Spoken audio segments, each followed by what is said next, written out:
Hello everybody, welcome to my channel How to Solve Physics. My name is Praveen Gupta. इस video में हम chapter 1 electric charge and field के NCERT के solution कर रहे हैं। इससे पहले हमने सारे एग्जांपल्स देखे थे फर्स्ट चैप्टर के। अब एक्सरसाइज के सारे क्वेश्चंस एक ही शॉट के अंदर 1 से 23 डिस्कस करने जा रहे हैं। तो चलिए शुरू करते हैं। वेरी फर्स्ट एक्सरसाइज का क्वेश्चन 1.1 स्क्रीन पर आपके सामने है।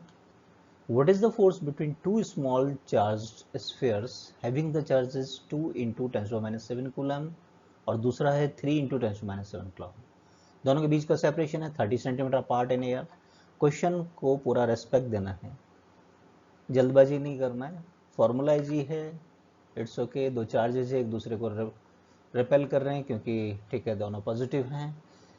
फॉर्मूला आपको पता है कि Q1 Q2/r² होता है, लेकिन चीज़ों का ध्यान रखेंगे। देखिए ये आपका CGS सिस्टम में 30 सेंटीमीटर, तो आप इसको मीटर में चेंज करना है। एक चीज़ तो इस पर ये ध्यान देना आप लोगों को।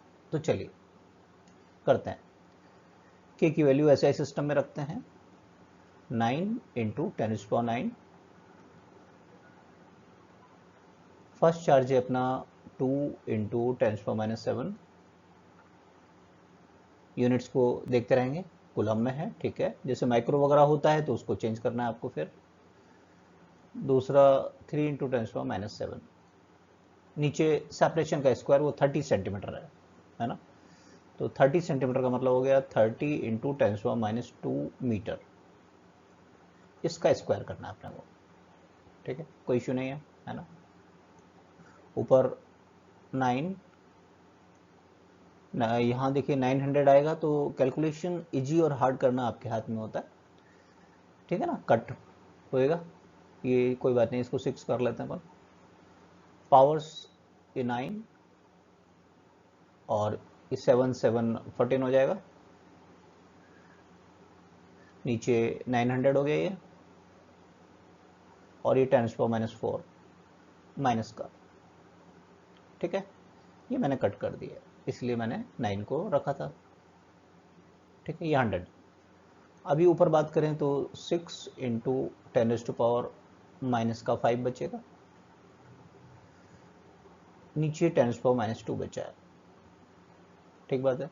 अब ये इससे कट करेंगे अपन, तो 6 × 10⁻³ न्यूटन फोर्स होगा।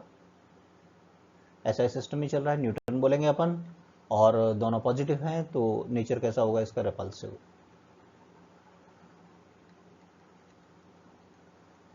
क्लियर हो गया क्वेश्चन। नेक्स्ट क्वेश्चन पे चलते हैं 1.2 कि electrostatic force on a small sphere of the charge 0.4 microcoulomb due to the another minus का 0.8 माइक्रोकूलम, यानी इस बार अट्रैक्शन लगने वाला है। फोर्स की वैल्यू गिवन है क्वेश्चन में 0.2 न्यूटन। फर्स्ट पार्ट में हमसे डिस्टेंस पूछा है, बी पार्ट देखते हैं अपन बाद में, पहले ए पार्ट पर कॉन्सेंट्रेट करते हैं। दो चार्ज हैं, एक दूसरे को अट्रैक्ट करेंगे, अट्रैक्टिव नेचर होगा, दे रखा है अपने को यहाँ पर। फोर्स का मैग्नीट्यूड Q1 Q2/r² होता है। अब यहाँ अपने को चाहिए r² पहले, तो फिर r निकालेंगे अपन। तो पहले ए पार्ट पर कॉन्सेंट्रेट कर रहे हैं हम, r² हो गया Q1 Q2 / f, ठीक है। वैल्यू रखते हैं,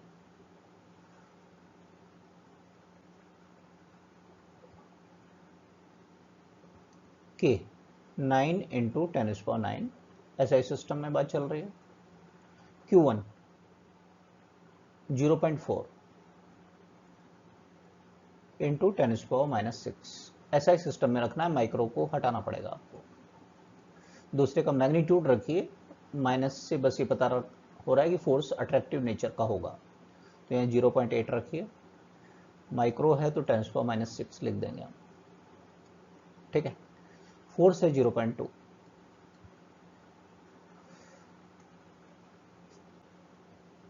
ये कट हो गया हमारा, तो 2 टाइम चला गया।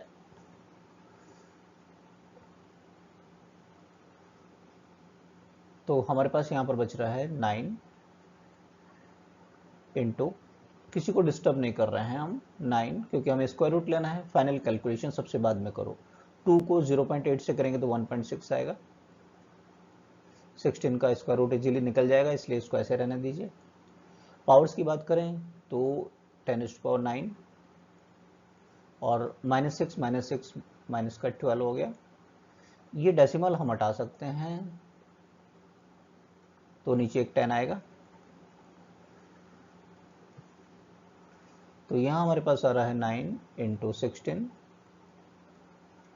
और ये माइनस का 3 बच रहा है, ये ऊपर जाएगा तो 4 हो जाएगा हमारे पास। ठीक बात है। अब इजीली अपन स्क्वायर रूट निकाल सकते हैं इनका, इजीली इनका स्क्वायर रूट अपन फाइंड कर सकते हैं। ये आर स्क्वायर की वैल्यू है हमारे पास में 4।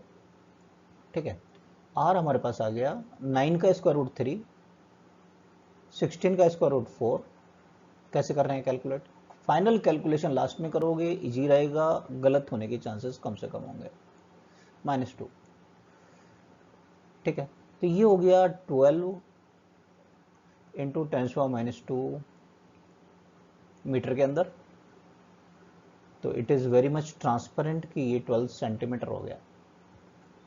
ठीक है, अब बी पार्ट पर कॉन्सेंट्रेट करते हैं। बी पार्ट क्या पूछ रहा है? What is the force on the second sphere due to the first one. देखिए, फर्स्ट की वजह से सेकेंड पर, तो भाई ये तो क्या होता है, एक्शन रिएक्शन फोर्सेस होते हैं। मतलब क्या है इस बात का? ये वाला आपका फर्स्ट वाला है पॉजिटिव, सेकंड वाला है नेगेटिव। सेकंड वाला फर्स्ट को अट्रैक्ट कर रहा अपनी ओर 1/2 के कारण, ये है ना। ये हमने फाइंड किया वो कि दे रखा था electric force on small sphere of the charge due to the another. First के कारण सेकंड पर उसका मैग्नीट्यूड दे रखा था 0.2। अच्छा, फर्स्ट वाला सेकंड को अपनी ओर अट्रैक्ट करेगा लाइक दिस, इसको हम कहेंगे F21। डायरेक्शन एक दूसरे से अपोजिट है, लेकिन as far as the magnitude is concern, वो मैग्नीट्यूड दोनों का इक्वल होता है। इसको हम ऐसा रिप्रेजेंट करेंगे, दोनों का मैग्नीट्यूड इक्वल होता है। एक्शन रिएक्शन फोर्सेस हैं ये, तो वो F है और वो हर एक कितना है 0.2 न्यूटन। नेचर कैसी है इनकी? अट्रैक्टिव। कैसी है? अट्रैक्टिव। क्लियर हो गया क्वेश्चन? नेक्स्ट क्वेश्चन पे चलते हैं। Check that the ratio, ratio किस चीज का? कि देखिए इलेक्ट्रोस्टैटिक फोर्स और ग्रेविटेशनल फोर्स बिटवीन इलेक्ट्रॉन और प्रोटॉन, तो आर स्क्वायर सेपरेशन है वो कैंसिल हो गया। क्या वो डायमेंशन लेस है? पहला पार्ट तो ये है। फिर बाद में हमें ये रेशियो की वैल्यू भी फाइंड करना है, तो पहले फर्स्ट पार्ट पर ही कॉन्सेंट्रेट करते हैं। ठीक है, तो क्या ये डायमेंशन लेस है कि नहीं वो देख ले। तो फोर्स फोर्स है बेसिकली, वैसे भी डायमेंशन लेस ऐसे भी देख सकते हैं अपन, तो बेटर यही करें अपन, है ना। देखिए आपके ऊपर है कि इजी और हार्ड करना। दो पार्टिकल्स हैं आपके पास आर सेपरेशन पर, एक तो इलेक्ट्रॉन है और दूसरा प्रोटॉन है। ठीक है, तो इलेक्ट्रोस्टैटिक फोर्स और ग्रेविटेशनल फोर्स, फोर्स ही है ना भाई, क्यों टाइम जाया करते हैं। फोर्स डिवाइडेड बाई फोर्स है। आप बस इसको शो कर दीजिए अगर ऐसा क्वेश्चन आता है तो।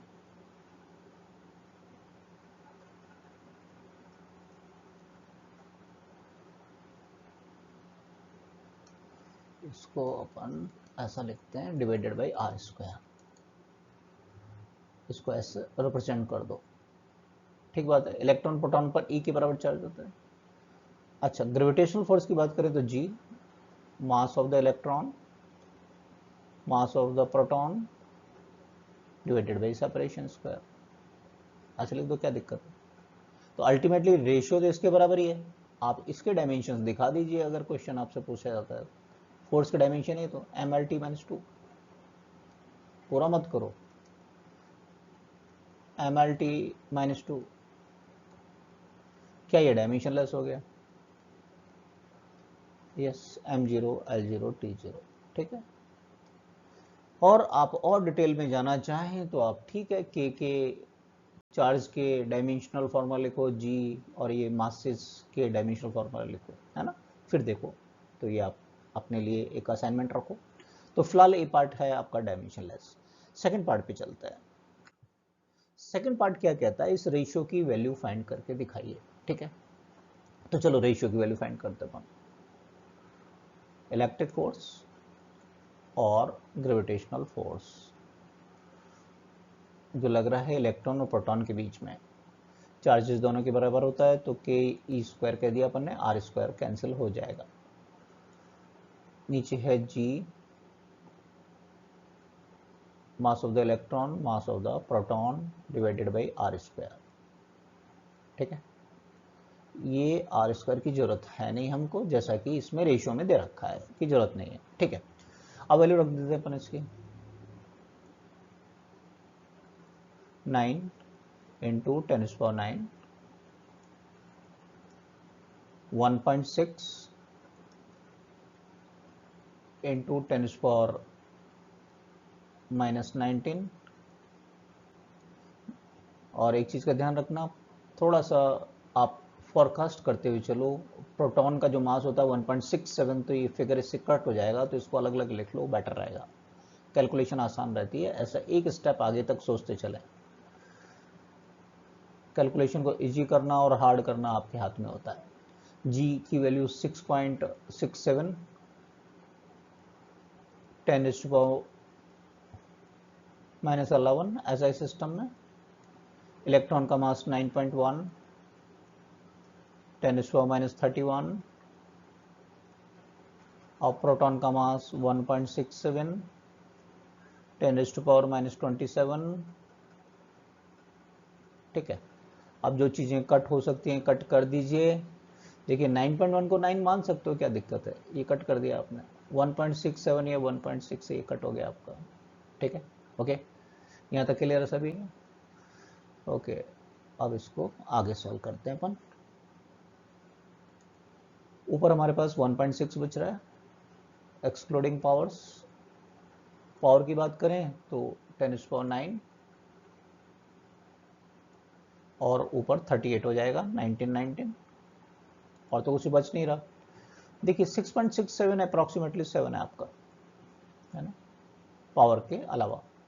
और पावर्स की बात करें तो 10⁻⁻11 -37 माइनस का 27 31 है ना, तो ये ध्यान रखें, दिस इज 31 और ये है माइनस का 27। क्लियर? तो ये अपने पास में क्या आ रहा है भाई, 1.6। पावर को एक बार सॉल्व कर लें, ये माइनस का 29 हुआ बचा ऊपर, नीचे आपके पास 7 है, नीचे 7189 और ये माइनस का 69 हो गया। ठीक बात है, 7 का डिवाइड करते हैं इसमें,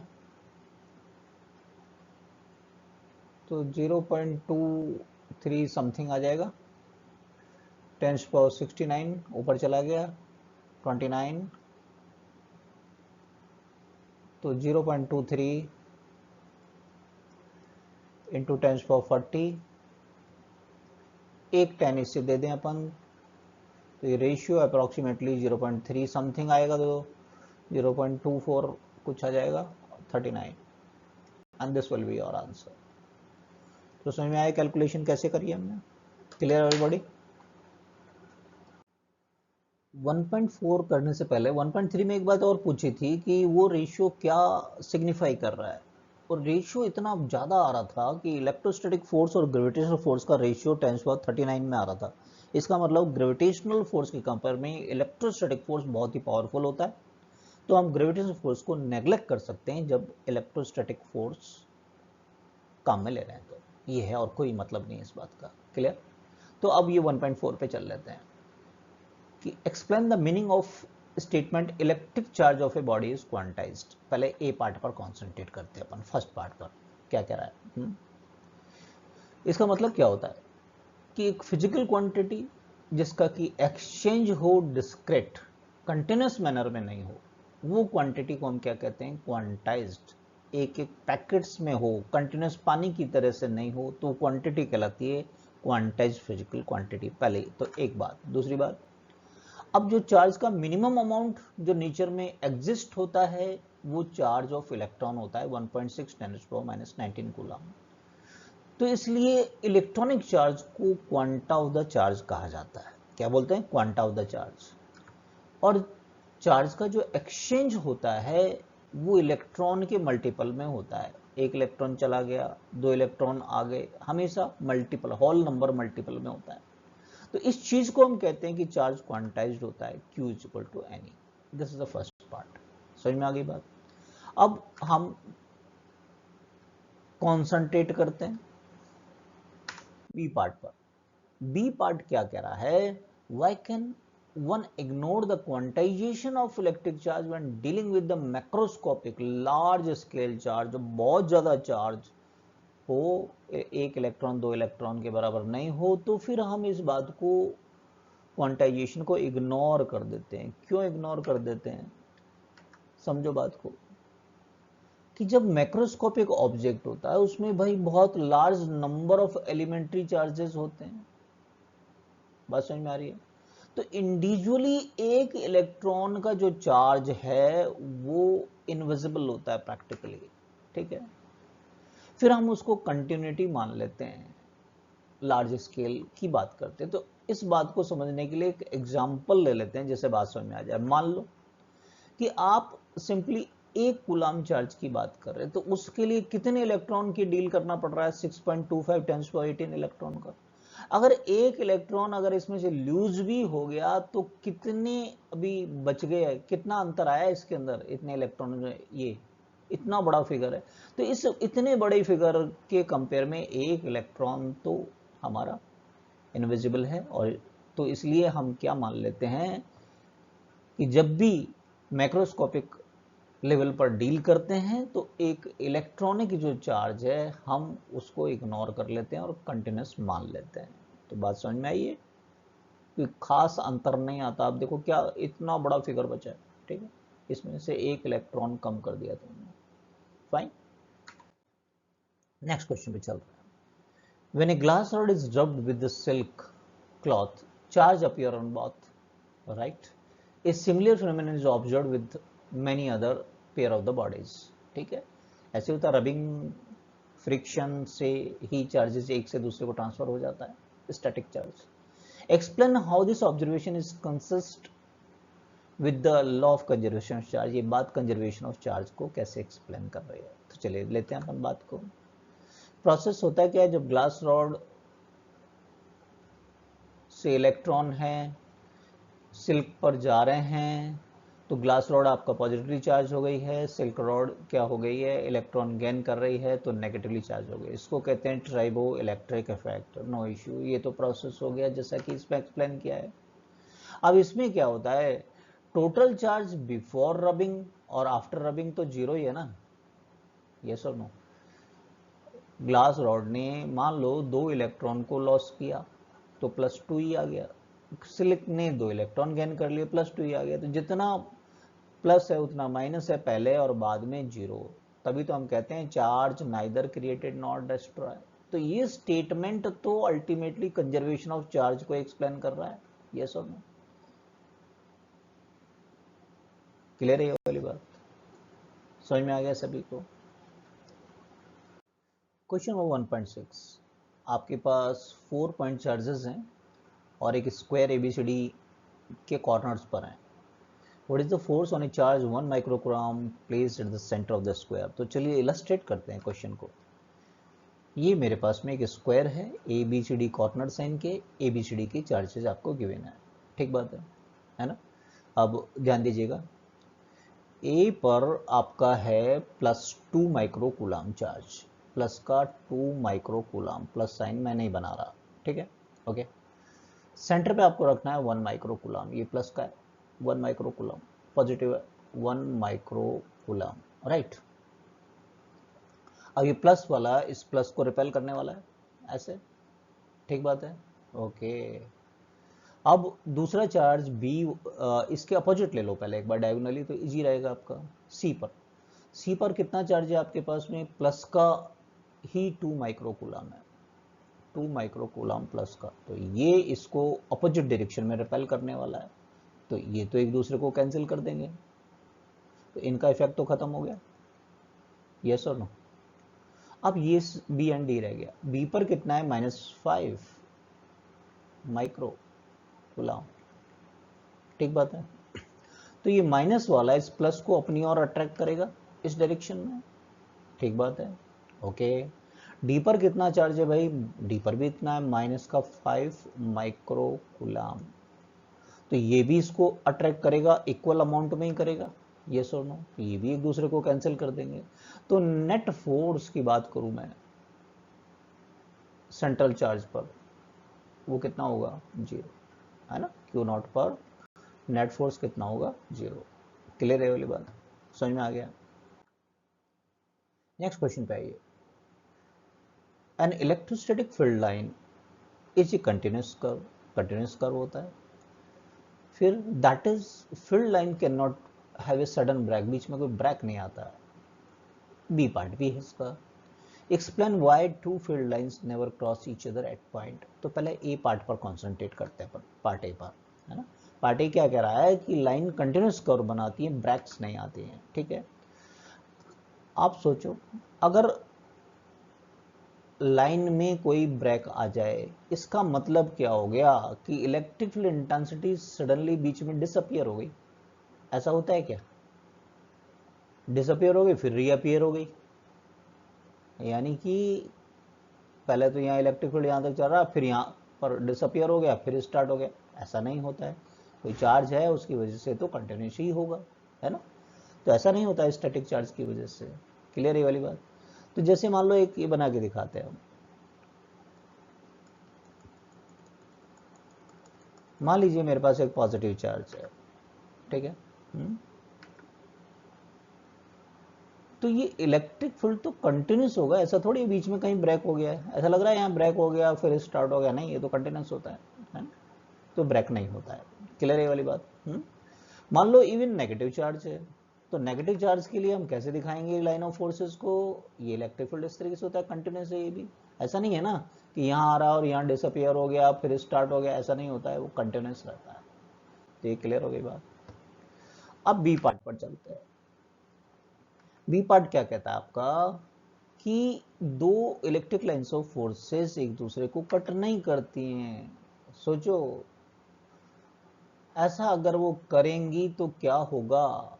basically electric lines of force पर जो हम टेंजेंट प्लॉट करते हैं, है ना, वो इलेक्ट्रिक फील्ड की डायरेक्शन को दिखाता है। अगर वो उसने कट कर दिया, क्रॉस कर दिया एक दूसरे को, तो इंटरसेक्शन पॉइंट पर दो टेंजेंट होंगे, तो दो दो डायरेक्शन हो जाएंगी, जैसे बना के दिखाएं। मान लो ये है, तो यहाँ मैंने टेंजेंट प्लॉट किया इस पॉइंट के ऊपर, और ये कट कर रही है मान लो कोई दूसरी इलेक्ट्रिक लाइन ऑफ फोर्स है, तो इस पर टेंजेंट बनाया अपन, तो ये कट करा। इसका मतलब आप देखो दो दो डायरेक्शन आ रही है एक ही पॉइंट पी पर। इज इट पॉसिबल, है ना। इलेक्ट्रोस्टैटिक फील्ड के किसी पॉइंट पर एक ही तो कोई डायरेक्शन होगी इलेक्ट्रिक फील्ड की, तो इट्स नॉट पॉसिबल, है ना। एक ही होगी, आप ऐसा नहीं होगा, है ना। It is not possible. Clear. तो अब ध्यान रहिए कि कट कर देगा तो बड़ी मुश्किल हो जाएगी, दो दो डायरेक्शंस हो जाएंगी, वो पॉसिबल होता नहीं। चलिए नेक्स्ट क्वेश्चन पे चलते हैं। नेक्स्ट क्वेश्चन क्या कहता है कि आपके पास एक प्लस का 3 माइक्रोकूलम है, दूसरा माइनस का 3 माइक्रोकूलम है, 20 सेंटीमीटर डिस्टेंस पर है। फिर what is the electric field at the mid point O of the line A B joining the two charges. ठीक है, ए पार्ट, बी पर बाद में देखते हैं अपन, पहले ए को कर लेते हैं अपन, है ना। ए पर कॉन्सेंट्रेट करते हैं। ए वाला पॉजिटिव है हमारे पास में, ये नेगेटिव है, राइट। बीच का टोटल सेपरेशन हमारा 20 सेंटीमीटर है। फिर what is the electric field at the mid point O of the line A B joining the two charges. मेरे को यहाँ मिड पॉइंट पर चाहिए इलेक्ट्रिक फील्ड, फाइन। अब देखो भाई, प्लस के कारण इलेक्ट्रिक फील्ड की direction away from the charge होता है, प्लस से दूर की तरफ होता है ना। ये फर्स्ट वाले के कारण हो गया। माइनस के कारण माइनस की तरफ होता है, यस और नो, ये सेकंड वाले के कारण हो गया। तो इस मिड पॉइंट पर डायरेक्शन ऑफ इलेक्ट्रिक फील्ड एक ही हो गया। एक ही हो गया तो मैग्नीट्यूड की बात करें, डायरेक्शन तो पता लग गया मेरे को, तो मेरे को दोनों को सम अप करना पड़ेगा। मैंने सम अप किया, E1 प्लस E2, क्योंकि डायरेक्शन एक ही है तो इसलिए प्लस करना होगा।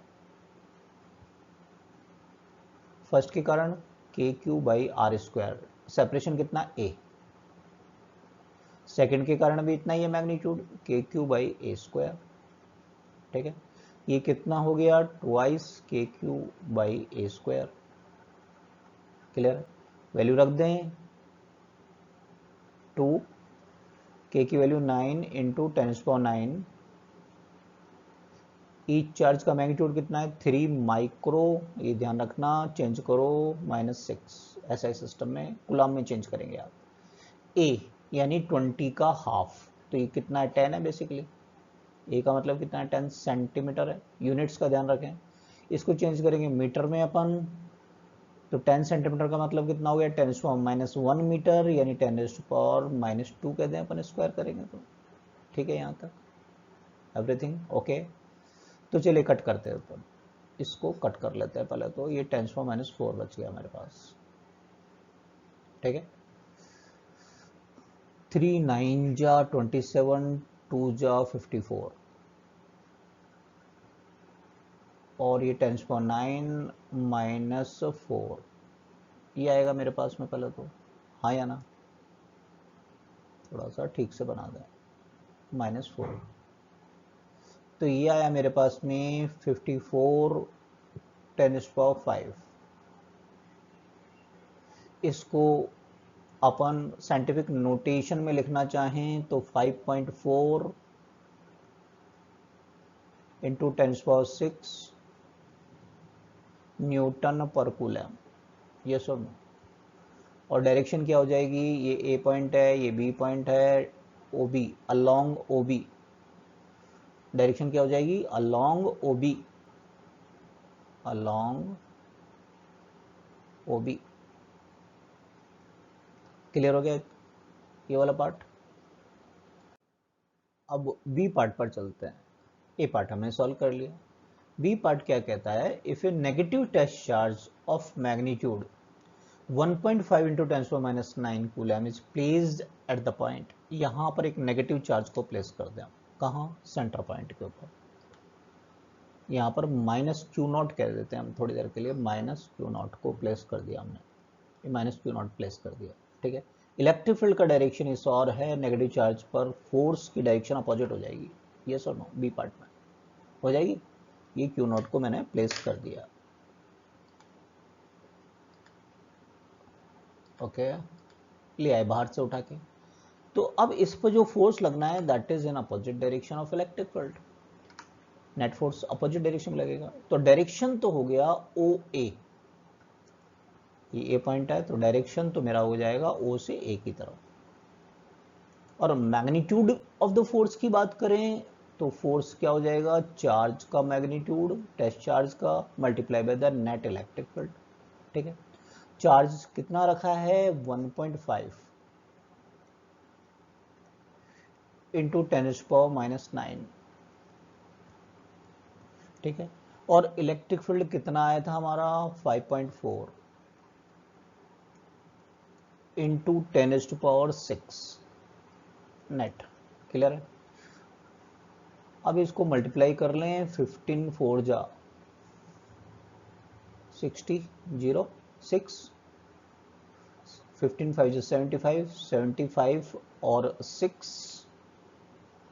75 और 6 81, और 2 के बाद डेसिमल लगा दिया हमने। पावर को देखें तो 10⁻³ बचेगा क्या भाई, ऐसे। तो ये आ रहा है मेरे पास में 8.1 इंटू 10⁻³ न्यूटन का फोर्स लगने वाला है, और डायरेक्शन साफ नजर आ रहा है, अलोंग ओ ए।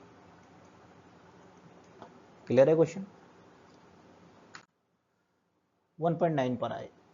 1.9 क्या कह रहा है हमारा, ए सिस्टम हैज टू चार्जेस, ए 2.5 10⁻⁷, ये ए वाला है आपका।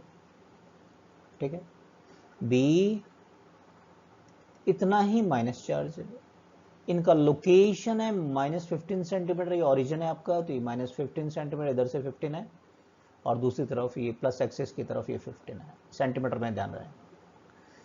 अब हमसे क्या पूछा जा रहा है, what are the total charge. Total charge तो ये तो डाइपोल हो गया, तो इसका ए पार्ट की बात करें हम, तो जो टोटल चार्ज होगा वो तो 0 हो जाएगा।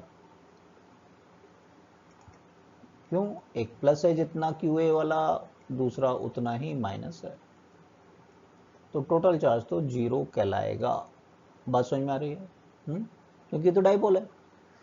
डाइपोल चेक करने का हमारा टेक्निक ही यही होता है कि if summation of charge is 0 तो वो डाइपोल बनाएगा, है ना। ठीक है, अब आइए इसके सेकंड पार्ट पर, electric dipole moment of the system. Dipole moment of the system जो होता है उसका मैग्नीट्यूड की बात करें, Q multiply by the separation, separation twice of a है यहाँ पर।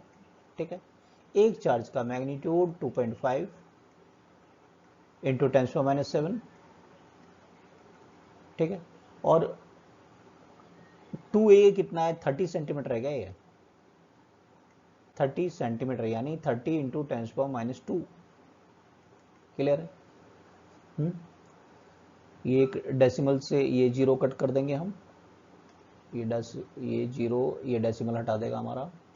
25 को 3 से किया 75 आ गया हमारे पास, और ये पावर में आ गया -7 एंड -2। यस और नो? तो ये मेरे पास आ रहा है 75 इंटू 10⁻⁹। साइंटिफिक नोटेशन में लिखें तो इसको 7.5 इंटू 10⁻⁸। एसआई सिस्टम में सॉल्व किया है तो ये coulomb, capital C small metre, centimetre नहीं बोलना है इसको, कूलाम मीटर डाइपोल मोमेंट होगा। यस और नो? क्लियर है? और इसकी डायरेक्शन की बात करेंगे अपन, तो डायरेक्शन होती है माइनस से प्लस की तरफ, तो वो डायरेक्शन पी की वाली होगी। यस और नो? दूसरी बात देखिए, डायरेक्शन ये जेड कोऑर्डिनेट्स हैं आपके, ये जेड कोऑर्डिनेट्स हैं, है कि नहीं। तो क्या हो गया, माइनस जेड एक्सिस के अलोंग हो गया, क्या अलोंग जेड एक्सिस है, लेकिन कौन सा है, माइनस है प्लस है। ये आपका एक बार चेक कर लें, क्रॉस चेक कर लें, ये कोऑर्डिनेट ए वाला कोऑर्डिनेट है आपका, ए पर ये रखा था प्लस वाला, ठीक बात है, तो -15 था ये वाला, तो ये माइनस जेड एक्सिस के अलोंग, ठीक है, along minus Z axis, minus से प्लस की तरफ होता है। यस और नो? -4 से प्लस की तरफ, माइनस जेड एक्सिस के अलाउंग। क्लियर? ये डायरेक्शन कहलाएगी। कुछ लोग केवल जेड एक्सिस भी बोल देते हैं, लेकिन फिलहाल और अपन को क्लियर करना है तो माइनस जेड एक्सिस बोलना चाहिए। ठीक है, ओके।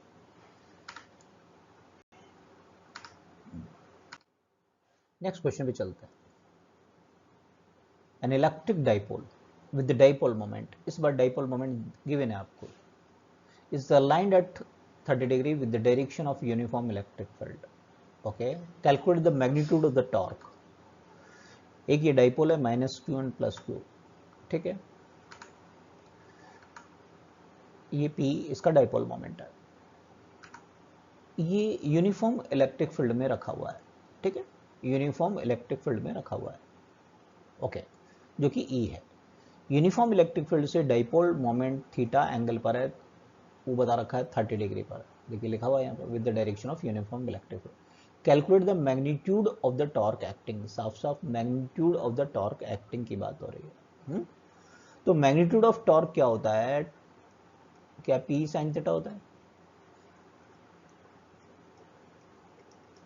हाँ या ना, रख दें वैल्यू, पी 4 इंटू 10⁻⁹,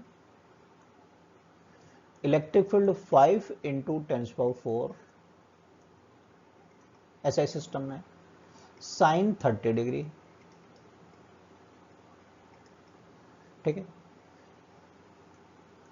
4 5 से 20, पावर्स की बात करें -9 + 4 साइन 30 1/2, ठीक है, ये 2 से ये कट हो गया तो 10 आ गया हमारे पास, तो 10 इंटू 10⁻⁻⁴ 8 आ रहा है पहले तो हमारे पास में, यस और नो? 8 आ रहा है क्या 5 आ रहा है? 5 आ रहा है ना? -9 + 4 5 हो गया। तो ये 10 इसके साथ में इंक्लूड कर लें तो क्या 10⁻⁻4 आएगा। और एसआई सिस्टम में टॉर्क का यूनिट है ना FR, न्यूटन मीटर, ये टॉर्क कहलाएगा। आपका मैग्नीट्यूड ही पूछा था, तो this will be your answer. Clear है ये वाली बात? क्वेश्चन नंबर 1.11, ध्यान से क्वेश्चन को पढ़ लीजिए, स्टेटमेंट पे ध्यान देना, इंग्लिश लैंग्वेज भी यहाँ पर इंपॉर्टेंस रखेगी। A polythene piece rubbed with the wool is found to be have a negative charge. अभी इट इज़ वेरी इंपॉर्टेंट, कहीं कोई कॉमा नहीं है, पॉलीथीन पीस के बारे में बात हो रहा है, यही सब्जेक्ट है। Polythene piece rubbed with the wool is found to have, किस पर नेगेटिव चार्ज आया? कुछ लोग सोचते हैं वूल पर आ गया, नहीं, पॉलीथीन पे आया। Found to have a negative charge also, इसका मतलब वूल से पॉलीथीन को इलेक्ट्रॉन ट्रांसफर हुए हैं। ध्यान दीजिएगा एक बात। तो a part, estimate the number of electron transfer which to which, ये पूछा है। तो इलेक्ट्रॉन ट्रांसफर किसको हो रहे हैं? ध्यान दीजिएगा, इलेक्ट्रॉन ट्रांसफर हो रहे हैं पॉलीथीन को, वूल टू पॉलीथीन। पूरा एक सेंटेंस है सब्जेक्ट को, है ना? Okay, this is very important एक बात, नहीं तो स्टार्टिंग में ही मिस्टेक हो जाएगा। ओके, फिर क्या लगाते हैं? Q is equal to any, भाई चार्ज पता लग गया कि पॉलीथीन पे इतना नेगेटिव चार्ज आ गया, मैग्नीट्यूड ले लेंगे अपन यहाँ पर। तो n मेरे को फाइंड करना है, तो Q/E लिख दें। अब Q की वैल्यू कितना है? 3 × 10⁻⁷। Charge of the electron 1 point, ठीक है। डेसिमल हटाया तो 30 कर दिया हमने यहाँ पर। 19 ऊपर गया तो 19 - 7 आ गया। कैसे लिखा है हमने सारा? 2 से हमने इनको कट कर दिया है, 2 से हमने इनको कट कर दिया है, तो ये 8 हो गया हमारा, ये 15 हो गया है। तो हमने इसको ऐसा लिख दिया डायरेक्टली। अब 8 का मैं डिवाइड कर दूं तो ये आएगा 1.87 10⁻12। तो अप्रॉक्सीमेटली अपन कहना चाहें तो 2 × 10⁻12 इलेक्ट्रॉन्स किससे किसको ट्रांसफर हुए हैं? वुल से पॉलीथीन को ट्रांसफर हुए हैं, क्योंकि पॉलीथीन पर नेगेटिव चार्ज आया है, तो इलेक्ट्रॉन एक्सेस आ गए हैं। अब बी पार्ट पर आ जाते हैं कि इतने इलेक्ट्रॉन ट्रांसफर हो गए, ठीक है। तो ये क्या कह रहा है? Is there a transfer of the mass from wool to the polythene? Wool से पॉलीथीन को क्या कोई मास भी ट्रांसफर हुआ है? कि भाई इलेक्ट्रॉन गए तो मास भी तो ट्रांसफर होगा। Yes, transfer of the mass wool to polythene, किसकी वजह से? इलेक्ट्रॉन्स के मास की वजह से। तो हम नंबर ऑफ इलेक्ट्रॉन को और एक मास ऑफ द इलेक्ट्रॉन से मल्टीप्लाई कर देंगे। क्लियर है ये बात? तो ये हमको पता है कि नंबर ऑफ इलेक्ट्रॉन कितने? 1.87 इंटू 10⁻12, एक इलेक्ट्रॉन का मास 9.1 10⁻31, ठीक है। तो यदि मैं इसको अप्रॉक्सीमेट 9 से कैलकुलेट करना चाहूँ, 9 × 7 = 63, 6 कैरी हो गया मेरे पास में, 9 × 8 = 72, तो 78 हो गया, 7 कैरी हो गया, 9 × 1 = 9, 9 और 6, 9 और 6 15 हो गया।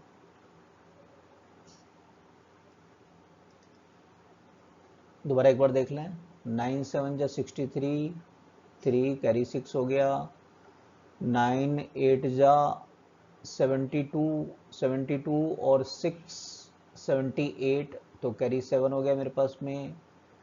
9 × 1 = 9, 9 और 7 16 हो गया, ये है ना, ये मेरे पास में 16 हो गया है। और 2 के बाद मैंने डेसिमल, ओके। और पावर्स में देखें तो 12 - 31 ऐसा कुछ आ रहा है मेरे पास में, है ना? यस और नो? ठीक बात है। तो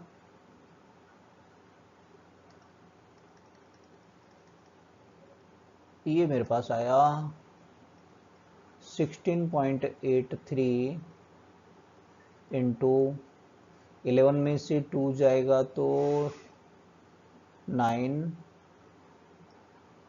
और ये 2 में से 1 जाएगा तो 1 दिस मच। 10 का एक और साइंटिफिक नोटेशन में लिखना चाहें तो 1.683 इंटू 10⁻18 kg SI सिस्टम में बात कर रहे हैं अपन। तो अप्रॉक्सीमेटली बात करें तो 2 इंटू 10⁻18 kg, जो कि नेग्लिजिबल मास कह सकते हैं आप, लेकिन हो तो रहा है, ट्रांसफर हो रहा है किससे किसको, वुल से पॉलिथीन को। क्लियर हो गया क्वेश्चन। चलिए 1.12 एक्सरसाइज का क्वेश्चन देख लेते हैं अपन। 2 पार्ट हैं इसके अंदर। पहले फर्स्ट पार्ट पर कॉन्सेंट्रेट करते हैं कि 2 insulated charge copper sphere A and B, their centres separated 50 centimetre पर। Mutual force of electrostatic repulsion बताना है यदि कि दोनों चार्जेज ये है। वन मोर इंपॉर्टेंट थिंग कि radii of A and B are negligible compare to the distance of the separation, है ना। यानी उन स्फीयर को एज ए पॉइंट चार्ज ही अज्यूम करना है, इसका मतलब ये और कुछ नहीं। ठीक है, छोटे स्फीयर हमारे पास में लाइक दिस, एक दूसरे से रिपेल हो रहे हैं, इनको पॉइंट चार्ज ही अज्यूम करना, रेडियस का कोई रोल नहीं है। ठीक है, magnitude of force of repulsion Coulomb's के फॉर्मूले से फाइंड करेंगे, के Q1 Q2 by are square. ठीक बात है, तो चलिए वैल्यू रखते हैं 9 इंटू 10⁻9 Q1 और Q2 if charge of each is 6.5, दोनों का इतना ही है।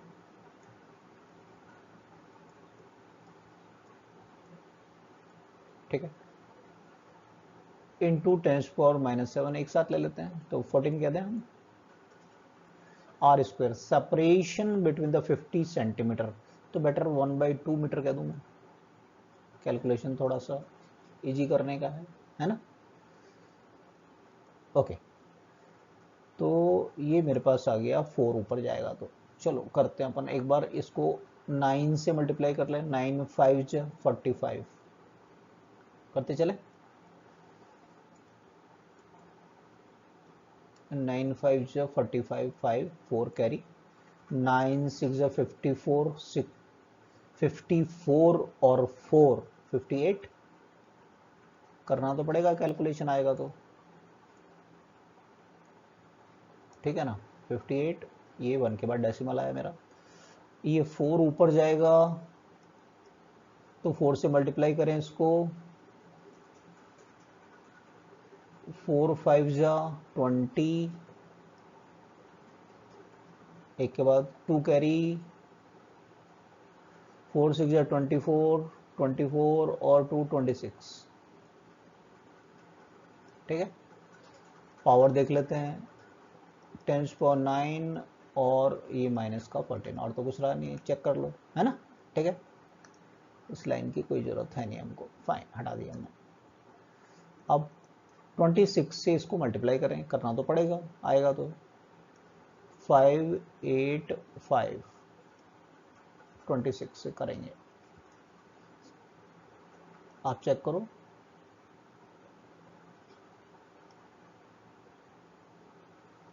6 5 30, 30 और 5 35, एक बार दोबारा से 6 5 30 0 कैरी 3, 6 8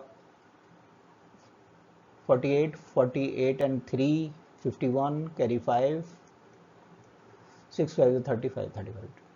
ठीक है, ओके, 2 से करें, 2 5 10, 1 2 8 16 17 1 10 11, ये 0 1 2, ये 5 1, आप खुद देखो ऐसा कुछ आ रहा है। अच्छा, 2 के बाद सॉरी 26 से क्या, 1 के बाद डेसिमल लगाएंगे तो ये डेसिमल यहाँ आ गया हमारा, तो हमारे पास ये आ रहा है 1 5 2 1 10⁻⁻, माइनस का 5 आ रहा है पहले तो, हाँ या ना, क्लियर। तो मैं अगर साइंटिफिक नोटेशन में लिखना चाहूँ तो यहाँ पर डेसिमल लगाना चाहूँ तो 1.5 2 1 इंटू 10⁻² आएगा, इसको अप्रॉक्सीमेटली कह सकते हैं 1.5 इंटू 10⁻², न्यूटन, इतना फोर्स ऑफ रिपल्शन काम करेगा। क्लियर हो गया ये पार्ट, है ना? कैलकुलेशन बेस्ड था और कुछ नहीं है। चलिए बी पार्ट पर चलते हैं। बी पार्ट क्या कह रहा है, what is the force of repulsion if each sphere is charge double the above amount. इसका डबल से चार्ज करेंगे, ठीक है, और सेपरेशन को हाफ करेंगे। सेपरेशन को हाफ कर दिया, डबल। अब इलेक्ट्रोस्टैटिक फोर्स कैलकुलेट करें दोबारा से एक बार। एफ डैश कह देते हैं हम, k q dash, Q1 dash, Q2 dash by r dash का स्क्वायर, ऐसे कह दिया मैंने। क्लियर? अब पहले का डबल कर दिया इसको, Q1 को, इसको भी डबल कर दिया। ऑल्दो दोनों का मैग्नीट्यूड सेम है और ये सेपरेशन पहले का हाफ है ना? हम पहले से कंपेयर कर रहे हैं। तो नीचे ये 4 आएगा, 4 से मल्टीप्लाई हुआ तो 16 हो जाएगा कि के Q1 Q2 by are square. तो हमारे लिए ज़्यादा आसान होगा, सिंपली अपन ये कह दें कि ये इनिशियल फोर्स का 16 टाइम हो गया, है ना? यानी पहले कितना फोर्स लग रहा था, 1.5 10⁻²। यस और नो? 15 से मल्टीप्लाई कर दें, 15 6 90, कैरी 9, 15 1 15, फिर ये 24 आया ना, इंटू 10⁻²। तो क्या ये 0.24 न्यूटन फोर्स आ गया? क्लियर हो गया?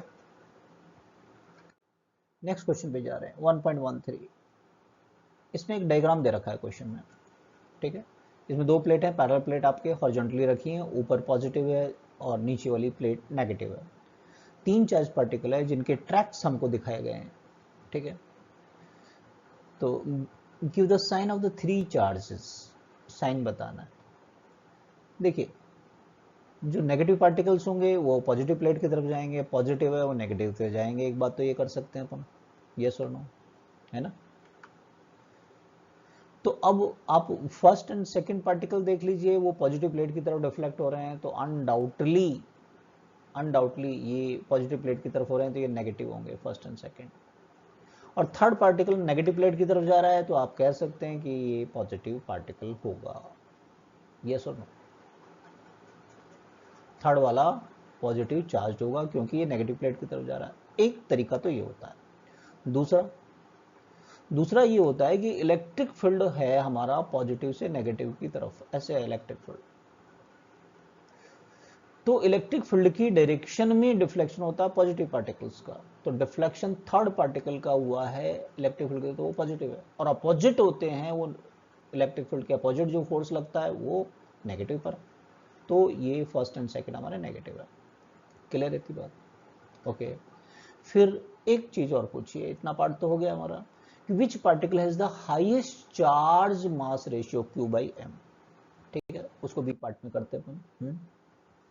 अब ध्यान दीजिएगा कि इसका हम पाथ देख लेते हैं। इलेक्ट्रिक फील्ड है डाउनवर्ड, प्लस से माइनस की तरफ, ठीक है, और इनका मूवमेंट दिखाया गया है सबको एच डायरेक्शन के अंदर, ये वेलोसिटी दे दी मान लीजिए, है ना? पाथ को डेराइव करते हैं अपन। अब ये पार्टिकल जो मूवमेंट कर रहा है, मान लीजिए एट रैंडम, स्टार्टिंग हम हमेशा पॉजिटिव एक पार्टिकल से कर लेते हैं, ठीक है, साइन तो हमने वैसे भी जान लिया है। तो अब ये डिफ्लेक्शन जो वाई डायरेक्शन में हो रहा है उसको फाइंड करेंगे हम यहाँ पर, ठीक है। पार्टिकल ऐसे मूवमेंट कर रहा है कुछ, जैसे मान लीजिए थर्ड वाला पार्टिकल है जो कि पॉजिटिव पार्टिकल है, तो किसी समय पर इसके कोऑर्डिनेट मान लीजिए एक्स वाई है। तो अगर मैं वाई एक्सिस में इनके डिफ्लेक्शन को कंपेयर करना चाहूँ, तो second equation of motion y equal to u y t plus half a y t square कहूँ, तो वाई डायरेक्शन में तो कोई वेलोसिटी इनकी इनिशियल है नहीं, तो यू वाई कंपोनेंट तो मेरा जीरो हो जाएगा, ये पार्ट तो जीरो है मेरा। और एक्सेलरेशन किसकी वजह से आ रहा है, इलेक्ट्रिक फील्ड की वजह से। ए वाई क्या लिखेंगे अपन, force divided by mass. Electrostatic force क्या है, क्यू ई बाई एम। तो हम यहाँ पर ये देख पा रहे हैं कि y half of q E by m t square है। तो जो डिफ्लेक्शन यहाँ पर है वो क्यू बाई एम के डायरेक्टली प्रोपोर्शनल है क्या, इक्वल टाइम के अंदर y डिफ्लेक्शन, डिफ्लेक्शन जो y है वो q बाई एम के प्रोपोर्शनल है। तो आप देख सकते हैं सबसे ज्यादा डिफ्लेक्शन किसका है यहाँ पर, क्या थर्ड पार्टिकल का डिफ्लेक्शन सबसे ज्यादा है क्या? तो इसका मतलब q बाई एम सबसे ज्यादा मैक्सिमम किसके लिए होगा, थर्ड पार्टिकल का। ये डिफ्लेक्शन देखिए इनके कंपेयर में ये सबसे ज्यादा है ये, और इनका देखें तो ये तो बहुत कम है ना, ठीक है ना, ये डिफ्लेक्शन तो थर्ड वाले का सबसे ज्यादा है ना, ये वाई मैक्सिमम है। तो इसका मतलब क्यू बाई एम सबसे ज्यादा मैक्सिमम किसका होगा, थर्ड पार्टिकल का होगा। क्लियर है ना, समझ में आ गया सभी को। क्वेश्चन नंबर 1.14, ध्यान से क्वेश्चन को समझो पहले। Consider a uniform electric field, uniform है ना, क्योंकि एक्स वाई उस पर डिपेंड नहीं कर रहा है, आई कैप हमें डायरेक्शन बता रहा है कि एक्स एक्सिस के लॉन्ग है। दो पार्ट है इसमें। First part, what is the flux of this field through a square of 10 centimeter on its side whose plane is parallel to the yz plane। A part पर पहले concentrate करते, पहले इसको इलस्ट्रेट कर लें क्वेश्चन को, पार्ट ए को, कि मेरे पास ये है, मान लो स्क्वायर प्लेन है ये, ठीक है, लेकिन ये पैरेलल है yz के लॉन्ग, तो इसका मतलब x एक्सिस के परपेंडिकुलर होगा, ये y एक्सिस होगा, तो ये z एक्सिस, तो ये yz के अंदर है प्लेन, है कि नहीं। अब हमारा इलेक्ट्रिक फील्ड क्या है, एक्स एक्सिस के लॉन्ग, कैसे ये पता है हमको यार, ये आई कैप दे रखा हमारे, है ना। एरिया वेक्टर भी एक्स एक्सिस के लॉन्ग हो गया है, ध्यान दीजिए। अब फ्लक्स क्या होता है, ई डॉट ए, यस और नो। तो ई की वैल्यू कितना है, 3 इंटू 10⁻³ आई कैप, और इसका जो एरिया वेक्टर है वो भी इस डायरेक्शन में है, तो एरिया कितना हो जाएगा, 10 सेंटीमीटर साइड है स्क्वायर की, तो क्या 100 हो गया क्या पहले तो एरिया, हाँ या ना, इंटू 10⁻⁴ मीटर स्क्वायर में चेंज किया मैंने, यहां तक क्लियर है, ठीक है। तो ये कितना दिख रहा है मेरे को, 300 इंटू 10⁻⁻1, और आई डॉट आई कितना होता है, 1 होता है, ठीक है।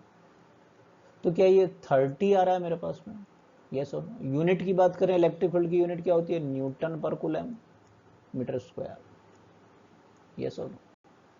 क्लियर है क्या वाली बात, तो इतना आंसर होगा। अब बी पार्ट पर आ जाते हैं। बी पार्ट क्या कह रहा है, what is the flux through the same square if the normal जो इसके प्लान पर है वो 60 डिग्री का एंगल बना रहा है विद द एक्स एक्सिस।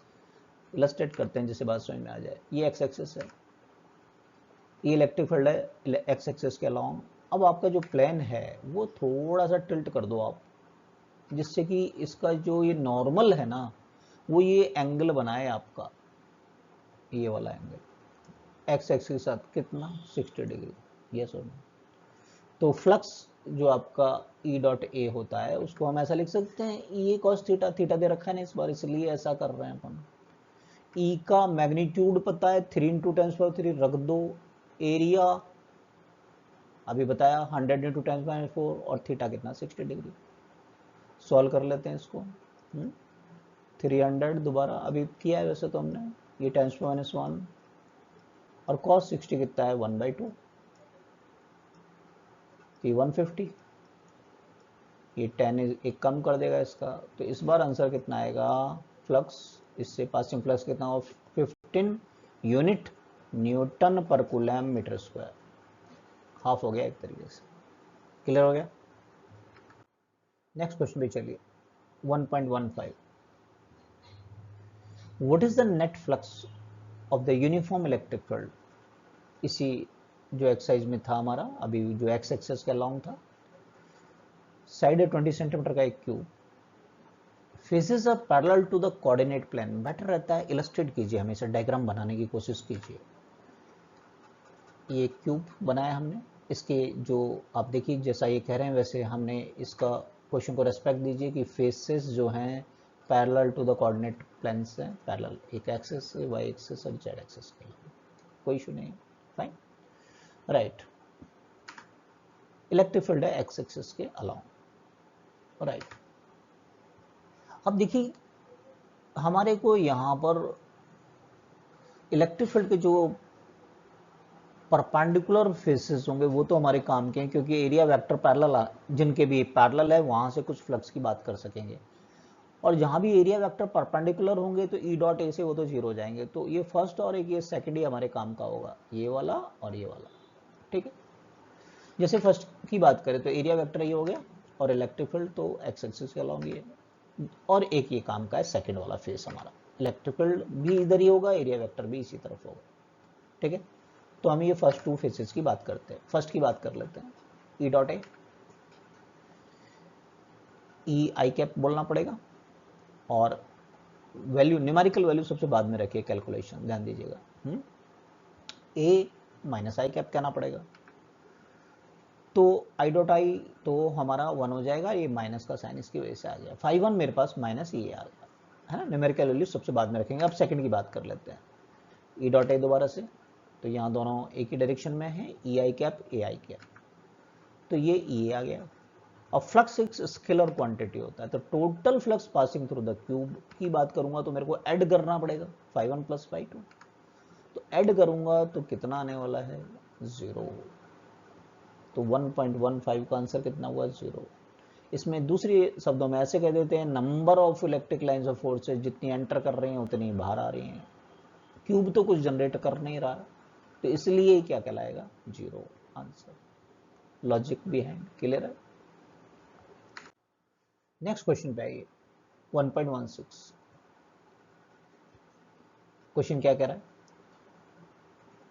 ध्यान से पढ़ो। Careful measurement of the electric field at the surface of A black box indicates that net outward flux through the surface of the box is इतना है। ठीक है, बॉक्स से जो निकल रहा है, बॉक्स के सरफेस से जो निकल रहा है वो इतना है। अब इसका ए पार्ट है, what is net charge inside the box, flux है, तो पार्ट ए पर कॉन्सेंट्रेट करते हैं अपन। नेट चार्ज तो गॉस लॉ लगा दें, फाई क्या होता है, क्यू बाई एप्सिलॉन नॉट, तो क्या मैं ऐसा कहूंगा, क्यू क्या होगा, epsilon not multiply by phi. Clear, epsilon not की वैल्यू रख देते हैं 8.85 × 10⁻12, और फाई हमको क्वेश्चन में दे रखा है ये। क्लियर, मल्टीप्लाई कर लो, 8 5 जो 40, कैरी 4, 64 and 4 68, कैरी 6, 68 8 8 जा 64, और 64 and 6 70।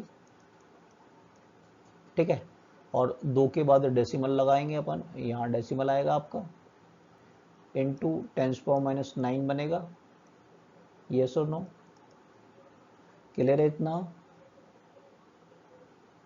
-12 3 9। ठीक है,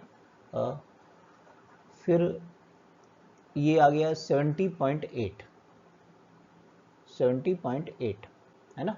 ओके, तो क्या मैं इसको ऐसा लिख सकता हूं, देखो 7 इंटू 10⁻⁸ कूलाम।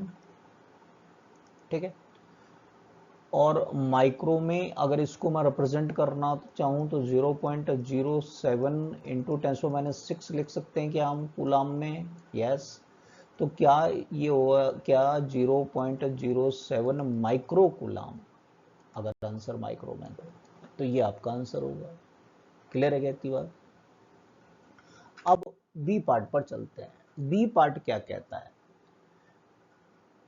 बी पार्ट क्या कह रहा है कि if the net outward flux through the surface of the box were 0, अगर मान लो 0 होता तो could you conclude there were no charge inside the box.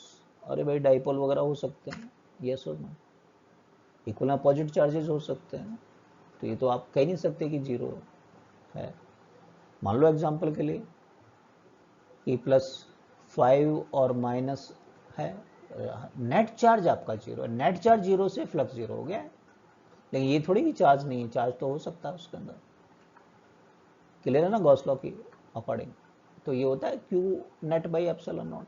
तो फाई आपका 0 है तो नेट चार्ज की वैल्यू 0 होगी, चार्ज 0 नहीं है, चार्ज तो हो सकता है डाइपोल उसके अंदर। क्लियर है ये वाली बात।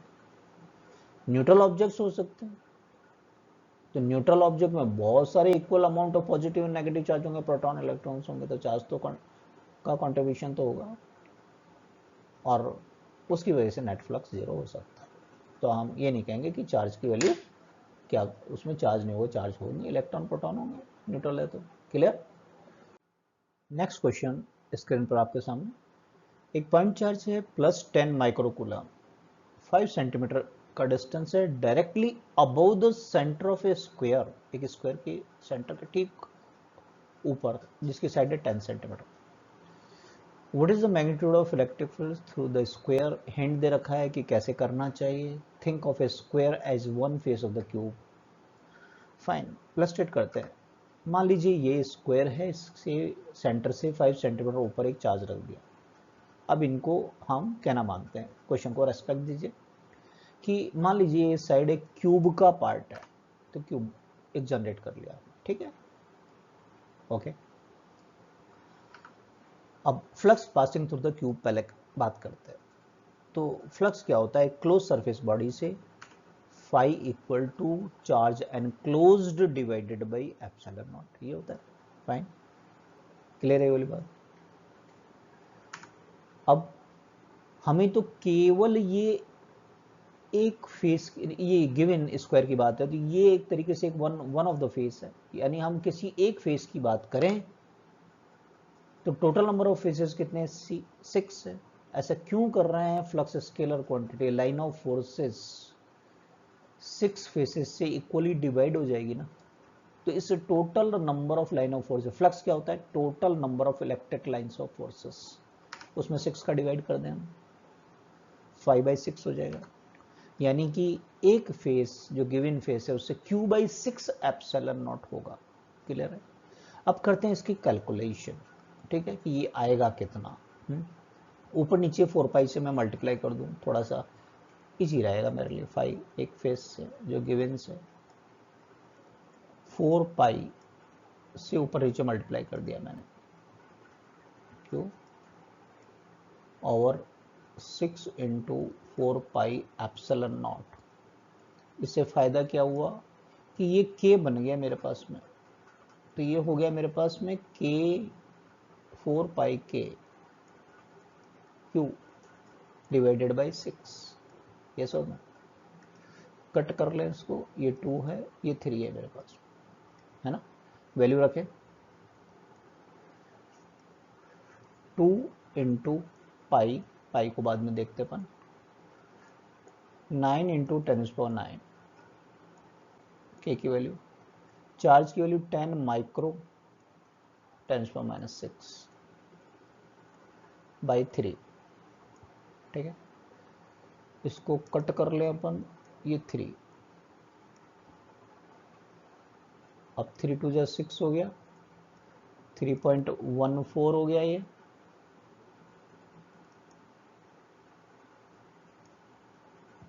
है ना। पाई की वैल्यू 3.14 रख दिया मैंने। अच्छा, अब ये पावर्स की बात कर ले, 10⁹, ये 1 इसमें से कम होगा तो -5 हो गया ये, ठीक है। ये मल्टीप्लाई करें, 6 4 जा 24, 2 6 1 जा 2 कैरी 8,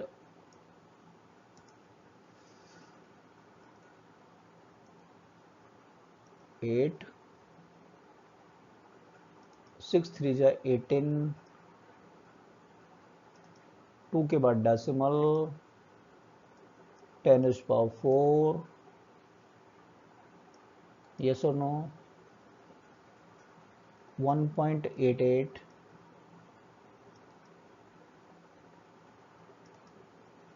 इंटू 10⁵, यूनिट क्या होती है, EA, न्यूटन पर कूलम मीटर स्क्वायर। बात सुनने आ रही है। तो ये अप्रॉक्सीमेटली हो गया 1.9, कितना हो गया, 1.9 इंटू 10⁵, SI सिस्टम के अंदर। ये सब एक चीज देखना, कुछ एनसीईआरटी में 1.17 और 1.18 के आंसर क्या हो गए, इंटरचेंज हो गए, तो ये 1.18 का दे रखा है वहां पर, तो 1.17 का कर लीजिएगा, ठीक है। नेक्स्ट जो क्वेश्चन हम करेंगे वो 1.17 का आंसर है आपका। आपने चेक कर लिया वैसे कैसे कर रहे हैं, है ना। यूनिट यही रहेगा, न्यूटन पर कूलम मीटर स्क्वायर। 1.18 की बात करते हैं। A point charge of 2 microcoulomb is at the centre of a cubic Gaussian surface, size है 9 centimetre, what is the net flux through the surface. Okay, अब पूरे क्यूब की बात हो रही है कि चार्ज है मेरे पास में, point charge, centre of the cube, cube के सेंटर पर है, ठीक है। तो flux passing through the cube है ना, तो क्यू बाई एप्सिलॉन नॉट है मेरे पास में, ये सुनो, यही तो चाहिए मेरे को। तो वही तरीका 4 पाई से ऊपर नीचे मल्टीप्लाई कीजिए, कैलकुलेशन थोड़ा आसान रहेगा, क्योंकि आप 8.85 इंटू 10⁻12 का डिवाइड करेंगे, मेरे ख्याल से उसके कंपेयर में ये चीज़ ज़्यादा आसान रहेगी, है ना। तो 4 पाई क्यू, नीचे 4 पाई एप्सिलॉन नॉट, कभी भी आपको कैलकुलेट करना पड़े तो आप ऐसे कीजिए, तो ये केवल मल्टीप्लिकेशन रह जाते हैं के क्यू, ये मेथड ज़्यादा इजी रहेगा डिवाइड करने से, मुझे तो ऐसा लगता है। 4 पाई को बाद में देखें, कैलकुलेशन है ना, फाइनली करें आप, के 9 इंटू 10⁻9, चार्ज है 2 माइक्रो 10⁻6, ठीक बात है। ओके, 4 इंटू पाई, चलो लिखते हैं, 9 टू जा 18 ए पावर 3, क्लियर। अब ये मल्टीप्लाई करें, 4 4 जा 16, 1 4 1 कैरी था हमारे पास में, 5 4 3 जा 12, ये इतना आया, राइट, सॉरी, और ये मेरे पास में 18 है, 9 टू जा 18 जो किया था मैंने, इंटू 10⁻3, क्लियर है वाली बात इतना, राइट। अब मल्टीप्लाई कर लेते हैं, 18 को 12.56 से मल्टीप्लाई करते हैं, तो 1 2 5 6 और 18 से मल्टीप्लाई करते हैं, 18 का टेबल आता तो ठीक है, नहीं तो ऐसे करो, 18 8 6 जा 48, ओके, 4 8 5 जा 44 हो गया ये, 8 2 जा 16 20, 2 कैरी, 8 1 जा 8 एंड 2 10, ठीक है, ये 6 हो गया, ये 5 हो गया, ये 2 हो गया, ये 1 हो गया, तो ये हमारे पास आ रहा है 8 0 6 2 एंड 2, और 2 के बाद मेरे को डेसिमल लगाना है, तो ये मेरे पास आ रहा है 226.08 इंटू 10⁻3, ठीक बात है। अब मैं इसको साइंटिफिक नोटेशन में लिखूं तो ऐसे लिख सकता हूँ, 2.26 काफ़ी है, चलो और ले लेते हैं, इंटू 10⁻5, या आंसर आ गया 2.2 इंटू 10⁻5, यूनिट आएगी आपकी न्यूटन पर कूलम मीटर स्क्वायर, ठीक है। तो this will be the answer, जैसे हमने पहले कहा था 1.17 और 1.18 के आंसर इंटरचेंज हो गए, तो ये 1.17 में दे रखा है ना। खैर, समझ में आ गई बात। 1.19 क्वेश्चन, एक पॉइंट चार्ज है, उसकी वजह से इलेक्ट्रिक फील्ड इतना है, और ये पास हो रहा है स्फेरिकल गॉसियन सरफेस 10 सेंटीमीटर का है, दो पार्ट हैं इसमें, ए एंड बी। फिर कह रहे हैं if the radius of the Gaussian surface को डबल कर दें तो फ्लक्स में क्या चेंजेस आएगा। ए पार्ट पर कॉन्सेंट्रेट करते हैं। हमारे पास एक चार्ज है, ठीक है, नेगेटिव चार्ज है, ठीक है, सॉरी फ्लक्स नेगेटिव है हमारा, तो चार्ज भी नेगेटिव होगा अनडाउटली, ठीक है। तो हम एक एग्जांपल ले लेते हैं, पहले मान लीजिए जैसे पॉजिटिव होता, ठीक है, तो लाइन ऑफ फोर्सेस जैसे दिखाते हैं अपन, ये गॉसियन सरफेस है जो दे रखा है यहाँ पर 10 सेंटीमीटर का, तो ये कुछ number of lines of forces pass हो रही हैं, वही फ्लक्स की वैल्यू होती है। अब आप बताइए कि अगर मैं इसका एरिया बढ़ा दूं, स्फेयर का रेडियस बढ़ा दूं, ये बढ़ा दिया, तो number of lines of forces जो बड़े वाले से निकली हैं वो भी तो उतनी ही हैं जो छोटे वाले से निकल रही हैं। फ्लक्स में कोई चेंज आया क्या? नहीं ना, क्लियर है। बस नेगेटिव वाले हमारे इस केस में बस ये डायरेक्शन अपोजिट हो जाएगी इसमें, और कुछ नहीं है, क्लियर। तो हमने क्या समझा यहाँ पर कि area of the sphere even upon change कर दें, लेकिन total number of field lines जो ऑरिजिनेट होती हैं चार्ज से या नेगेटिव है तो उस पर एंड अप होती हैं, वो तो उतनी ही रहती हैं, क्योंकि चार्ज थोड़ी चेंज हो रहा है, चार्ज की प्रॉपर्टी है तो लाइंस है ना। ये गॉसियन सरफेस तो इमेजिनरी सरफेस होता है। क्लियर हो गई ये वाली बात, ए पार्ट। तो हमारा आंसर हो गया कि चेंज नहीं होगा। चेंज नहीं होगा तो कितना होगा भाई, इवन एरिया चेंज करने पर भी फ्लक्स की वैल्यू वही रहेगी, -1.0 इंटू 10⁻³ न्यूटन मीटर स्क्वायर पर कूलम। क्लियर। अब बी पार्ट पर कॉन्सेंट्रेट करते हैं। बी पार्ट क्या कहता है कि इस चार्ज की वैल्यू फाइंड करके दिखाओ। ठीक है, तो अब ये मेरा प्लस नहीं है, मैं इसको माइनस ले लेता हूँ एक तो। ठीक है, क्यों, वो मेरे को दिख रहा है कि नेगेटिव है। ठीक है, अब मैं मैग्नीट्यूड फाइंड कर लेता हूँ, चार्ज तो नेगेटिव होगा मेरे पास में।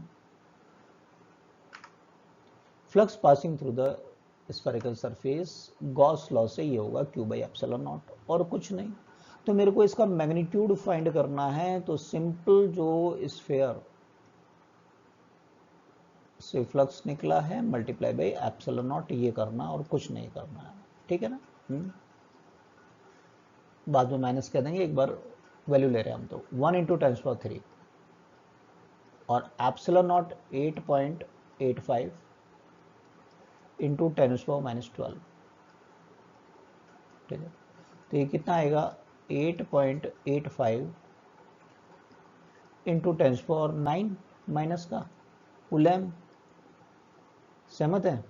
तो इसको हम क्या ऐसा कह सकते हैं, एक तरीके से अप्रॉक्स 8.8 नैनो 10⁻⁹ का मतलब नैनो कूलम। और एग्जैक्टली ये नेगेटिव इन नेचर है। क्यों, क्योंकि ये फ्लक्स नेगेटिव है, यानी इसमें ऐसे एंटर कर रहा है, तो वो एंटरिंग लाइंस किसकी वजह से होती है, नेगेटिव की वजह से होती है। क्लियर है। तो आप इसको Q को ऐसा कह सकते हो -8.8 नैनो कूलम। क्लियर है के बात, समझ में आ गई। 1.20 पर आइए कि कंडक्टिंग स्फीयर रेडियस है 10 सेंटीमीटर, उसमें अननोन चार्ज है। If the electric field 20 centimetre from the centre of the sphere, इतना है, एंड पॉइंट्स रेडियली इनवर्ड, फिर रेडियल इनवर्ड है तो नेगेटिव चार्ज होगा। What is the net charge on the sphere. ठीक है, डेमोन्स्ट्रेट करते हैं। मान लीजिए ये तो पता लग गया नेगेटिव होना चाहिए, एंटर कर रहा है, तो ये Q का मैग्नीट्यूड फाइंड करेंगे अपन। कहाँ पर, किसी, देखो रेडियस तो 10 है, वो तो कम है, और पॉइंट है 20 सेंटीमीटर, यानी आउटसाइड है इससे, यहाँ कहीं, जैसे गॉसियन सरफेस जो बनाते हैं अपन, ये सब है ना। तो मेरे को इस P पॉइंट पर चाहिए, P पॉइंट पर इनवर्ड हो जाएगी ये डायरेक्शन, तो बोला है ना, रेडियली इनवर्ड। इनवर्ड किसकी वजह से, ये नेगेटिव चार्ज की वजह से। अब इलेक्ट्रिक फील्ड इंटेंसिटी आउटसाइड क्या होता है, K/r²। तो मेरे को चार्ज की वैल्यू चाहिए, इंटेंसिटी तो दे रखी है, तो Q की वैल्यू मेरे पास क्या ये होगी, क्या मैग्नीट्यूड फाइंड कर रहे हैं फिर से, r²/k। यस और नो। E कितना है मेरे पास 1.5 इंटू 10⁻³ डिस्टेंस कितना है 20 सेंटीमीटर, यानी 20 इंटू 10⁻⁻² मीटर का स्क्वायर। सेंटर से मेजर करते हैं डिस्टेंस के 9 इंटू 10⁻⁹ है ना, ये 6 टाइम चला जाएगा, 15 6 या 90 होता है ना, डेसिमल के साथ ले लिया हमने। चलिए अब चार्ज की मैग्नीट्यूड फाइंड कर रहे हैं, बार बार बोल रहे हैं है ना। तो ये 20 का स्क्वायर हो गया 400, पावर की बात करें 3, और यहाँ से -4, ये 6 इंटू 10⁻⁹, तो ये हो गया 400 10⁻⁻1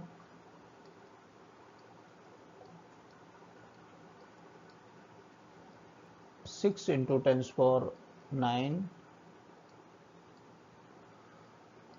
एक जीरो खत्म हो जाएगा यहाँ से इसकी वजह से, सही है। 40 का डिवाइड कर दें, 40 में डिवाइड कर दें, सॉरी 6 का, 6 से डिवाइड कर दें तो 6 6 36 होता है, 6 6 चलता रहेगा तो अपन 7 कह सकते हैं इसको, इंटू 10⁻⁻9 कूलाम होगा।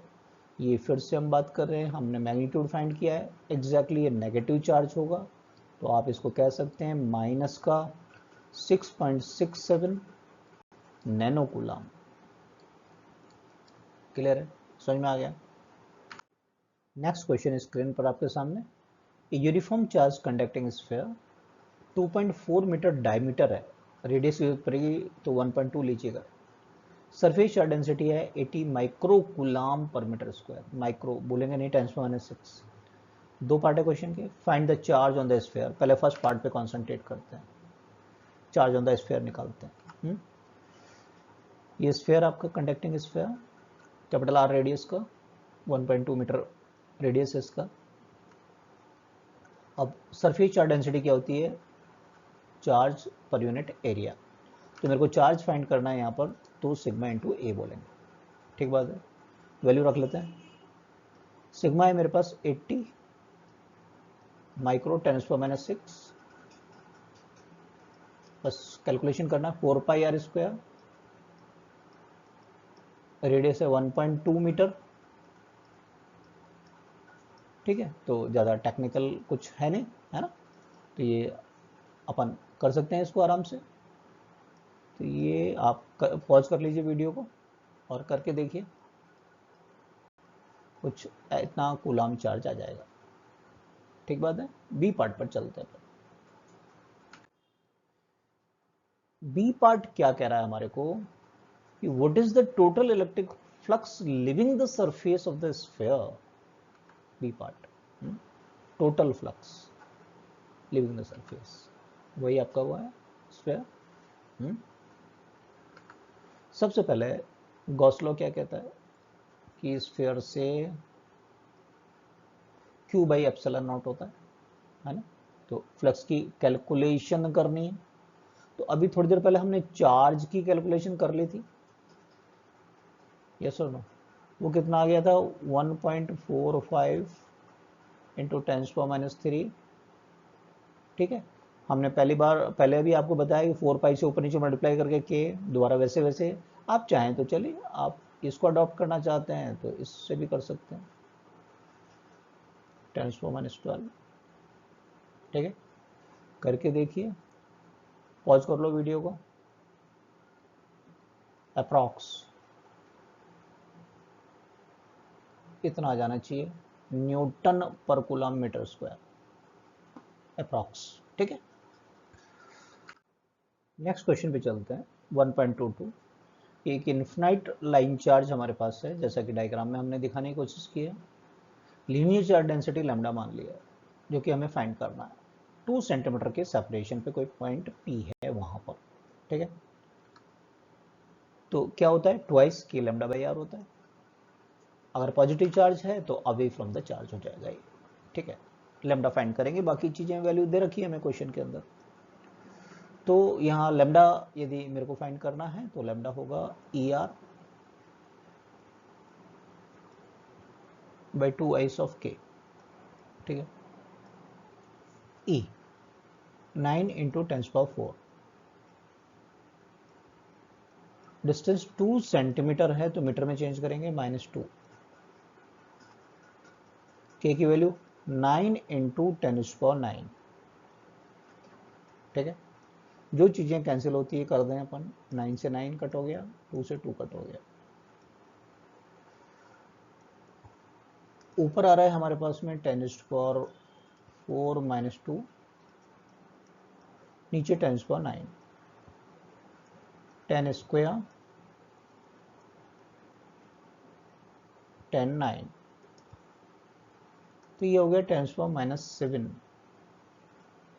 Coulomb per metre unit, lambda क्या होगा, charge per unit length, coulomb per metre. आप इसको लिखना चाहें तो ऐसा लिख सकते हैं, 10⁻⁻1 इंटू 10⁻⁶, तो 10⁻⁻1 यानी कि 0.1 माइक्रो कूलम पर मीटर, ये आपका आंसर हो जाएगा। क्लियर? चलिए last question of the exercise पर चलते हैं। लास्ट क्वेश्चन क्या कह रहा है कि दो लार्ज थिन मेटल प्लेट्स हैं, थिन शीट्स जो जनरली बोला जाता है, are parallel and close to each other. On their inner faces, plates have the surface charge densities of opposite sign and magnitude equal है. What is he? कहाँ पर? In the outer region of the first plate, outer region of the second plate, और between the plate. तीन part हैं, तो पहले तो plate देख लेते हैं क्या है। फर्स्ट प्लेट मान लो पॉजिटिव है, इस पर है प्लस सिग्मा कह दिया मैंने। दूसरी पर नेगेटिव है, थिन है ना। थिन का मतलब होता है कि वो चार्ज की थिकनेस से बने हुए, एक तरीके से ये मान लीजिए आप। तो जितना प्लस सिग्मा है तो दूसरे पे माइनस सिग्मा कह दिया, 1 2 बताने के लिए। फर्स्ट की वजह से इलेक्ट्रिक फील्ड, अगर मैं इस साइड में बात करूंगा तो अवे फ्रॉम द चार्ज, तो इसलिए ऐसा दिखाया है। यहां बात करता हूं तो इस प्लस के कारण, पहले फर्स्ट के प्लस जो मैंने स्काई ब्लू कलर से, तो वही दिखा रहे हैं हम दूर की तरफ। ठीक है, तीनों रीजन में बता दिया। अब ये सेकंड येलो वाले के कारण बात करते हैं, नेगेटिव की तरफ होता है। तो देखो नेगेटिव की चार्ज की तरफ E2 की डायरेक्शन ये, E2 की डायरेक्शन ये रहेगी। ये बात समझ में आई क्या? इतनी बात क्लियर है? ये जरूरत पड़ने वाली है मेरे को। ये फर्स्ट रीजन कहला रहा है हमारा। फर्स्ट पार्ट में यही पूछा है हमको, ए पार्ट के अंदर। यहाँ पर ये बीच वाला सेकंड रीजन कहला रहा है, ये सी वाला पार्ट है जो कि सबसे लास्ट में हम सॉल्व करेंगे इसको। और ये इधर पूछा है आउटसाइड, ये थर्ड रीजन, ये बी वाला पार्ट है बेसिकली। ठीक है, तो पहले ए और बी को हम सॉल्व करेंगे। तो सबसे पहले ए पार्ट को देख लेते हैं फर्स्ट रीजन के अंदर। अब फर्स्ट रीजन में आप देखेंगे तो डायरेक्शन क्या अपोजिट है क्या? यस और नो? E1 E2 की डायरेक्शन इसकी इधर है, इसकी इधर है, यस और नो? है ना? तो E1 माइनस E2 करना पड़ेगा मेरे को, क्योंकि डायरेक्शन अपोजिट है। और एक थिन शीट ऑफ चार्ज की वजह से क्या होता है, सिग्मा बाई 2 एप्सिलॉन नॉट। वो ठीक है, सिग्मा 1 सिग्मा 2 बराबर है, तो क्या जीरो हो गया क्या? तो फर्स्ट रीजन में क्या जीरो आंसर हो गया मेरा? तो यानी फर्स्ट रीजन में इलेक्ट्रिक फील्ड इंटेंसिटी कितनी होगी? जीरो। कितनी होगी? जीरो। तो ए पार्ट का आंसर कितना होगा? जीरो। क्लियर है? समझ में आ रहा है? इलस्ट्रेट करते चल रहे हैं वो क्लियरली। अब बी पार्ट पर आ जाइए, यानी कि थर्ड रीजन में बात करें। क्या थर्ड रीजन में भी अपोजिट है क्या डायरेक्शन? ये देखिए, तो क्या जीरो नहीं हो जाएगा क्या थर्ड रीजन में? बिल्कुल इसी तरीके से करेंगे, डायरेक्शन अपोजिट है। Sigma 1 over 2 epsilon not, sigma 2 over 2 epsilon not. Sigma 1 sigma 2 दोनों इक्वल है, that's why electric field intensity third region में, जो कि हमारा बी पार्ट है, जीरो होगी। यानी यहाँ भी इंटेंसिटी की वैल्यू कितनी होगी? Outside the second plate zero, है ना? फर्स्ट प्लेट के आउटसाइड जीरो, यहाँ भी जीरो। ए और बी पार्ट हो गया। चलिए पार्ट सी पर चलते हैं। पार्ट सी में हमको दोनों के बीच में रीजन सेकंड के अंदर पूछा हुआ है, सेकंड के अंदर। तो सेकंड में क्या डायरेक्शन एक ही है? डायरेक्शन एक ही है तो ऐड करना पड़ेगा। ऐड करेंगे सिग्मा 1 और 2 एप्सिलॉन नॉट, सिग्मा 2 और 2 एप्सिलॉन नॉट। सिग्मा 1 सिग्मा 2 दोनों इक्वल है, क्वेश्चन में दे रखा है ना? तो क्या सिग्मा बाई एप्सिलॉन नॉट आ जाएगा? वेक्टर में दिखाना चाहें तो आई कैप डायरेक्शन में आ गया ये पर्टिकुलर सेकंड रीजन के अंदर। मैग्नीट्यूड है सिग्मा बाई एप्सिलॉन नॉट। इसको कैलकुलेट करना चाहें, सिग्मा क्वेश्चन में गिवन है हमारे को, और ये नॉन जीरो होगा कुछ ना कुछ।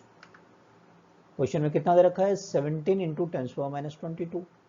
तो अकॉर्डिंग टू दिस वैल्यू हम सॉल्व कर लें इसको, कि हमारे पास में जो E की वैल्यू आएगा, मैग्नीट्यूड, डायरेक्शन तो पता है हमको, सिग्मा 17 10⁻²2 ऐसा ही सिस्टम में है। ठीक है, एप्सिलॉन नॉट 8.85 10⁻12। हाँ देखिए आया ना? तो ये देखिए 2 से थोड़ा सा कम होगा, अप्रॉक्स 1.9 समथिंग इंटू 10⁻10 न्यूटन पर कूलम, ये आपका आंसर आ जाएगा। क्लियर? तो हो गए सारे क्वेश्चन। तो फर्स्ट चैप्टर के हमने सारे एग्जाम्पल देखे, सारे एक्सरसाइज देखे वन शॉट के अंदर। नेक्स्ट वीडियो में हम चैप्टर सेकंड के क्वेश्चन स्टार्ट करेंगे। सबसे पहले सारे एग्जाम्पल 10 एग्जाम्पल दे रखे हैं, तो उनका डिटेल एक्सप्लेनेशन देंगे, कॉन्सेप्ट का डिस्कशन करेंगे। तो जो फर्स्ट टाइम आए हैं वो सब्सक्राइब कीजिए, लाइक कीजिए, शेयर कीजिए अपने दोस्तों के साथ। Thank you for watching. मिलते हैं नेक्स्ट वीडियो में।